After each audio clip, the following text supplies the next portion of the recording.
Ya, jadi Tuhan sudah menciptakan semua bahasa di dunia ini ya, yaitu di Kejadian. Oh, Kejadian. Kejadian itu wahyu Tuhan Yesus ya. Oh. Kejadian 11 ayat 1 sampai 9. Disinilah mulanya Tuhan Yesus menciptakan segala bahasa. Jadi dulu bahasa itu hanya satu. Tunggu dulu Mikana, berarti Yesus sudah ada di Kejadian itu udah Yesus itu. Iya, karena Yesus Kristus adalah udah Yesus. Iya, karena Yesus Kristus adalah Yod Hevave Elohim itu sendiri. Berarti waktu itu Yesus yang menyuruh untuk membinasakan bangsa Amalek. Tuhan Yesus itu memang akan menghukum bangsa yang jahat dan durhaka. Wow. Apakah sampai anak yang baru dilahirkan yang menyusui pun juga harus dibantai? Ketika Tuhanmu juga menyuruh harus memerangi orang yang tidak beriman? Beda. Oke, saya mau tanya dulu. Nanti kita ikut itu. Iya. Sebentar dulu. Iya. Apakah memang Yesus yang memerintahkan Hosea untuk menikahi wanita pesundal, mengawini wanita pesundal? Iya.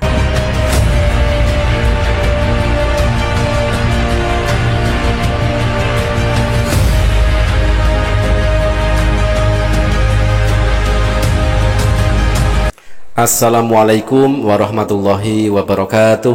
Sahabat beriman, berjumpa kembali di Bintang Mu'alaf Channel. Mudah-mudahan kita semua selalu sehat walafiat di dalam lindungan Allah Subhanahu wa ta'ala. Salam satu Tuhan, Allahu Akbar. Teman-teman, kesempatan kali ini kita akan saksikan debat singkat tetapi sangat panas. Perdebatan antara Mu'alaf yaitu Bunda Nora versus polemikus Oten yaitu Mikana. Nah teman-teman, langsung saja mari kita simak videonya. Oke, sekarang pertanyaan saya begini aja simpel. Yesus emang bisa bahasa Yunani?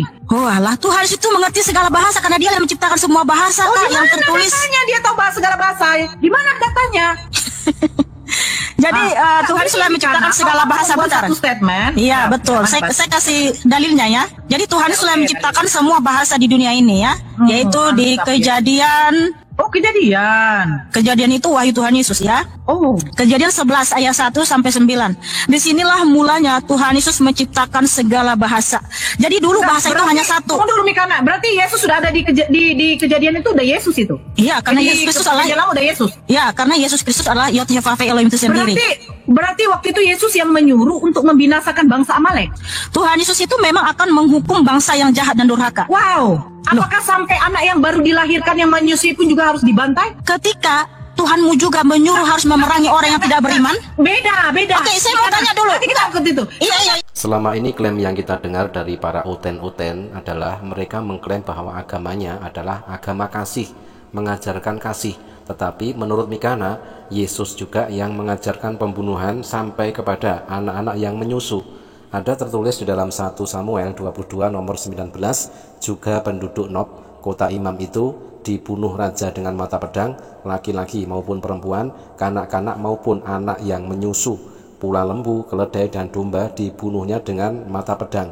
Nah, anak yang sedang menyusu jadi korban juga. Apa salahnya anak yang sedang menyusu?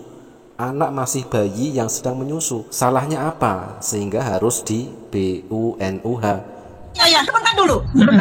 Iya. Apakah memang Yesus yang memerintahkan Hosea untuk menikahi wanita pesundal, mengawini wanita pesundal? Iya.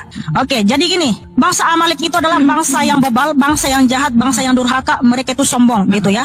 Jadi kalau bangsa Amalek ini nggak dimusnahkan, dia akan ya memerangi semua bangsa di dunia ini. Jadi Tuhan itu punya hak untuk menghukum bangsa yang jahat dan bebal. Sebab Tuhan Yesus Kristus itu adalah Tuhan yang maha adil, maha kasih, maha mulia, maha kudus, maha suci. Dan karena dia maha adil, dia harus menghukum bangsa Amalek. Tuhan Yesus juga kadangkala memakai bangsa lain untuk menghukum bangsa Israel. Jadi kalau bangsa Amalek ini nggak dibinasakan, nggak dihabiskan, justru mereka akan semena-mena di dunia ini. Nah, Tuhan tidak akan membiarkan itu. Itu alasannya. Lagi-lagi klaim ajaran kasih hanyalah lip service belaka ya. Ketika tadi menurut pengakuan dari Mikana, memang bangsa Amalek harus ditumpas. Itukah bukti bahwa ajaran kasih? Ada di dalam 1 Samuel 15 nomor 3. Jadi pergilah sekarang, kalahkanlah orang Amalek, tumpaslah segala yang ada padanya, dan janganlah ada belas kasihan kepadanya. Bunuhlah semuanya, laki-laki maupun perempuan, kanak-kanak maupun anak-anak yang menyusu, lembu maupun domba, unta maupun keledai. Saya terima. Oke, saya terima. Oke, begini. Kalau memang Tuhan itu harus membinasakan bangsa Amalek, pertanyaan saya di dalam Hosea, kenapa dia menyuruh Hosea untuk mengawini wanita pesundal yang notabene-nya dia udah tahu bahwa negeri itu telah bersundal. Jadi gini. Hosea 1 nomor 2. Sebentar, kita baca. Enggak, begini, kita baca dulu Hosea. Kok panik? Ayo kita buka dulu. Enggak, saya nggak panik. Nanti kan kamu menjelaskan, tapi kadang nggak pakai data. Saya buka dong. Loh, saya mau tanya tentang bangsa Amalek. Bangsa Amalek itu kan bangsa yang durhaka. Kalau dibiarkan pula arahnya hidup, mereka akan semena-mena di dunia ini. Tuhan tidak akan memberikan itu. Oke, ya. Ini saya bacakan ya. Hosea 1. Begini Firman saja. Tuhan yang datang kepada Hosea. Tunggu dulu, saya bacakan ini. Firman Tuhan yang datang kepada Hosea. Ini firman Yesus ini. Hosea bin Beri pada zaman Uzia, Yotam, Ahaz, dan Hizkia, raja-raja Yehuda. Dan pada zaman Yerobeam bin Yoas, raja Israel. Ketika Yesus mulai berbicara dengan perantaran Hosea, pergilah, kawinilah seorang perempuan sundil, dan peranakanlah anak-anak sundil, karena negeri ini bersundil hebat dengan membelakangi Tuhan. Pertanyaan saya, ketika Yesus tahu negeri itu sudah bersundil, kenapa malah mengembangbiakan seorang anak-anak pesundil? Oke, jadi gini kakak ya, makanya kakak harus baca semua ya kitab Hosea, di mana Tuhan Yesus Kristus itu sangat mengasihi bangsa Israel. Nah pada waktu itu bangsa Israel itu sangat melakukan kekejian di hadapan Tuhan. Jadi kenapa Tuhan menyuruh Hosea menikahi perempuan sundil? Sebab itu menunjukkan bahwa Tuhan mengawini, beda nikah dengan kawin, mengawini. Jangan bilang menikahi, mengawini. Di situ nggak ada nikah, di situ kawin tanpa pernikahan. Hosea 1 nomor 2, ketika Tuhan mulai berbicara dengan perantaraan Hosea, berfirmanlah ia kepada Hosea, pergilah, kawinilah seorang perempuan sundil, dan peranakanlah anak-anak sundil, karena negeri ini bersundil hebat dengan membelakangi Tuhan. Lanjut. Nggak boleh kamu mengganti-ganti ayat. Iya sama saja. Kawinilah. Loh, kawin dengan nikah beda loh Mikana. Masa kamu kawin berarti nikah? Saya cuma meluruskan, mengawini. Ya, lanjut. Bentar ya, kita baca dulu. Oke. Jadi di sini perempuan sundal itu ya tipologinya tentang orang Israel. Hosea itu tipologinya, gambarannya tentang Tuhan yang mengasihi bangsa Israel. Sebab itu adalah gambaran supaya orang Israel tahu bahwa Tuhan Yesus Kristus itu sangat mengasihi bangsa Israel sekalipun bangsa Israel telah berzina. Jadi bangsa Israel pada waktu itu mereka berzina menyembah ilah-ilah atau dewa-dewa atau Allah-Allah bangsa lain ya. Sehingga Tuhan menunjukkan betapa besar cinta kasihnya kepada bangsa Israel sehingga Hosea dibuat gambaran ya untuk menikahi atau mengawini lah, kamu bilang mengawini perempuan sundil ya. Jadi perempuan sundil itu adalah gambaran dari Israel yang berzina di hadapan Tuhan Yesus Kristus. Hosea itu gambaran Tuhan Yesus yang mengasihi bangsa Israel ya. Karena di ayat Hosea sebentar ya. Hosea 14. Ya, Hosea 14. Itu tadi kayaknya kakak ini nggak fokus kepada penjelasan saya. Saya sudah bilang Hosea itu gambaran tentang Tuhan Kristus.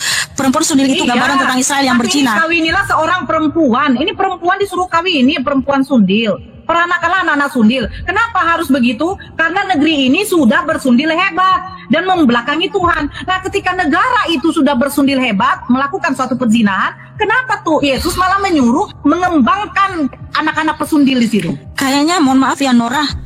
Hosea 1 nomor 2, ketika Tuhan mulai berbicara dengan perantaraan Hosea, berfirmanlah ia kepada Hosea, pergilah, kawinilah seorang perempuan sundil, dan peranakanlah anak-anak sundil, karena negeri ini bersundil hebat dengan membelakangi Tuhan. Ya teman-teman, itulah tadi ya bagaimana Mikana berasumsi dengan menunjukkan dalil pun justru menjadikan itu adalah sebuah blunder.